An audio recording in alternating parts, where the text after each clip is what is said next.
Nurses of psych wards, what did a patient do that left you speechless? Warning. Some of these stories are highly disturbing. Viewer discretion is advised.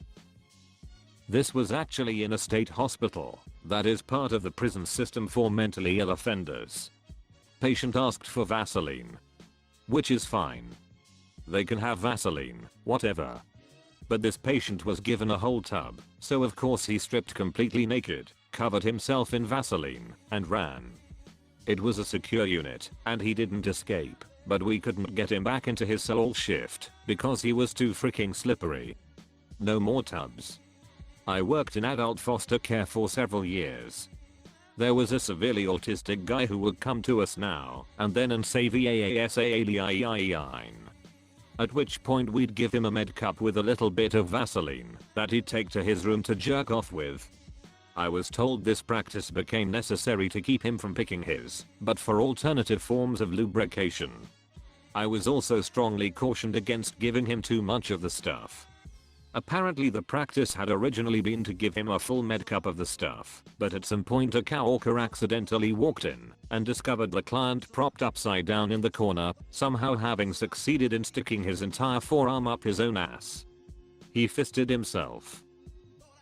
This might not fit perfect, but I love this story. How about in an inpatient addiction clinic? The first one that comes to mind was something I witnessed between a patient and another floor tech. We had a man who was in serious detox, drug if choice was meth. He was throwing a huge tantrum, not uncommon in DTs, people will do just about anything to get a fix. We weren't a locked facility, so it wasn't like he was stuck there. He genuinely wanted help, that's why he stuck around, and we were there to listen and help him through the shakes, hallucinations, and other symptoms. He was slamming his fists on the desk at this point, and he had started just yelling, "I just want some freaking ice," slang for crystal meth. Well, the tech with me was inexperienced, although much older than me, and while I talked to him and tried to calm him down, she went back to our staff kitchen and got him a glass of ice. Like frozen water. She brought it out to him and put it in his hand like, problem solved, and the guys just froze with confusion, staring at it. The patient and I both realized at the same time she thought he wanted ice, and we just started at each other and started laughing. He was in for a rough couple of days, but I've never seen someone jump from near psychotic episode to giggling so fast. I honestly would have done the same thing as the nurse. My aunt was a pharmacist in a psych hospital in Iraq. She told me that a family brought their son in. He was previously detained and tortured by Saddam's security. The young man was admitted as a severe case. He then started to hold imaginary trials and sentence people to death by hanging. One day they did find another patient hanged, dead, and the young man was standing next to him shouting justice was served. I was a CNA for about 4 years, and the saddest ever was my client/resident constantly thought I was her daughter. She went to Harvard and was an extremely brilliant lady in her time. She was non-verbal, but every time I walked into her room she would exclaim, "Elizabeth, you came." I loved this lady so much. She would only eat when I fed her. She was extremely combative with everyone but me. I ended up quitting my job there, but visited her every single day. To the point that her family kind of accepted me as their family. I finally found out that Elizabeth took her own life at 21, and the fact that she thought I was her gave her extreme joy. I never corrected her, and I like to think I gave her peace when she passed holding my hand. She was an amazing lady, and I miss her to this day. When I was in nursing school I had a clinical in the state-funded psych ward downtown. I was assigned to sit with this one girl to monitor her behavior. She spent about 30 minutes doing nothing but eating pudding cups with a plastic spoon. She ate like 6 of them in half an hour. Then out of nowhere she very calmly licked her spoon completely clean and pulled her shirt sleeve up before shoving the entire spoon into an incision in her arm near her bicep, then very calmly said, "Ops." The nurses that worked there didn't believe me. They kept saying I was making it up and that I couldn't have seen what I saw. Only later on, like 4 hours later, it was a 12 hours clinical, the orderly noticed the girl had some blood on her shirt.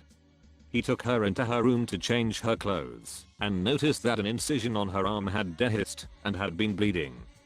Then eventually agreed to send her to the hospital for testing.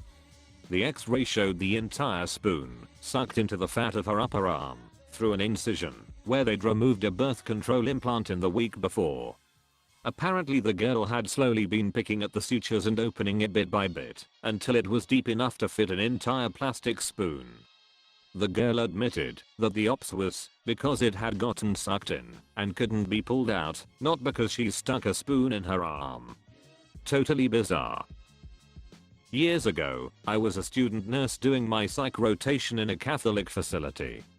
The nuns still wore habits and the building was like something out of the Dark Ages. I'll skip talking about the line of patients waiting to undergo ECT treatment in the basement and instead tell you about Maggie. She was a tragic case. She had been on lithium for years and it really kept her psychotic episodes in check until reached toxic levels and could no longer take it. One hot summer afternoon, we heard this banshee screaming coming from Maggie's room. We rushed in there to see what was going on. Entering the room, we are greeted by a scene I will never forget. This late 70s woman is standing on the window ledge, naked as a jaybird, screaming through the window screens at the nuns in the courtyard, "You freaking penguins are going to burn in hell." The poor sisters are scrambling to and fro trying to get away from the ranting madwoman's viscous verbal assault as we were trying desperately to pull her off the grating. I knew then and there that I would never become a psych nurse. We had an older black lady who would walk up and down the ward constantly mumbling. It never stopped. I think she would get something like Thorazine to calm her down, but she would fight it, and her eyes would be all droopy, and she'd slow down, but she kept going. Nobody understood a word she said, and she was there for at least over 6 months. She was punched out once by a patient while he was on the phone because she kept walking by ranting. He just lost it.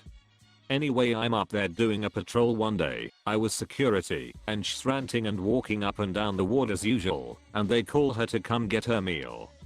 She sits down and opens her tray and stops ranting and states clear as day, "I didn't order no diabetic tray, bro." Every last person turned to her and all of our mouths were wide open. That was the only thing she ever said clearly. Thorazine is some of the harshest crap you can be on. It makes you feel like you are fricked up in the worst way. Imagine all the bad parts of being severely drunk with no euphoria. They call it the Thorazine shuffle because you can't walk without falling over. Was a living nightmare. I told the doctor every day it was making me feel like crap and he just kept saying in his Egyptian accent, "Give it time." Psych ward counselor here. Early in my career I had a teenage girl with suicidal ideations and severe depression. The year before, on Thanksgiving, her dad pulled a gun from under the dinner table and blew his brains out in front of everyone. I normally form a response pretty quickly, even a wow, but when she told me I got quiet, leaned back, exhaled, and had to gather my thoughts. I wonder what made him do that. I mean, I vaguely understand feeling suicidal, but making the family watch. Had a catatonic guy who could play the piano like a pro, classic, jazz, ragtime, but otherwise just sat in his chair and stared. I played a show once with a trumpet player who was also a home administrator for a facility that specialized in memory care. He told me about one of their patients who had been a professional musician in his earlier days. He was always playing the piano, but he only remembered one song, Darktown Strutter's Ball. The staff had tried everything to keep him from constantly playing the same song endlessly, but couldn't come up with an effective way to keep him from playing the song. He would bust the piano open. If they locked it, he would find it if they hid it. Eventually, the administrator happened to be on that floor when the pianist was looking for his instrument and saw the behavior and the agitation it caused when he couldn't find it, and he said, "What are you doing? It's break time. Don't play through your break. Go over to the bar and get a drink." That satisfied the pianist and helped him to understand that he didn't need to play the piano at that moment. I wonder if they could just gotten him a digital keyboard with headphones and let him play all day long. Nowadays that would be a great solution. This story was told to me 20 years ago, and at that time it had happened far in the past. I'm guessing the story was from the late 70s or early 80s, when such technology was much more expensive and less common. Not a nurse, pharmacist. Had one of our clozapine patients miss a monthly meeting to discuss their medication. Called around, found out she was in the ICU having eaten 2 of her own fingers, then visited her mother for coffee, still bleeding. Had a friend tell me of another patient, made a cut in his thigh and reopened it regularly until the whole thing was a scar tissue cavern, by some miracle avoiding infection. Started using his meat pocket to hold pens and coins and anything he could collect in his ward. Nobody knew until a paperclip pierced the side and he finally wound up with an infection that took him to ICU where they found his stash. Not a nurse, but have had several stays on psychiatric wards for bipolar. To be fair, on most occasions, I didn't enter the wards in the most rational and stable state myself, but what has tended to happen is that, even when they bring you back down to earth, you can end up staying for an extra month or 2 before they let you go. So I have spent some time on psychiatric wards completely sane, if not maybe firing on all cylinders. Anyway, I have seen a few shocking things, like a guy cutting open his wrists with broken glass and bleeding out pretty severely, but TBH, you quickly become desensitized. What tended to leave me speechless was the abruptness of certain behavior and its total incongruence with facial expressions, etc. For example, sitting watching a TV when a 5-foot-tall 7-stone woman calmly walks over, suddenly lifts the TV up and throws it into the wall with great force, smashing it to bits, and then calmly sits back down in an armchair declaring that the TV was ruining her painting. She wasn't painting, by making the armchair give her an orgasm. She never even raised her voice. She then immediately asked me, as if it was somehow related, if I liked Lisa Stansfield. If you are new to the channel, you can subscribe. I publish new videos every day. Until then, you can check another video.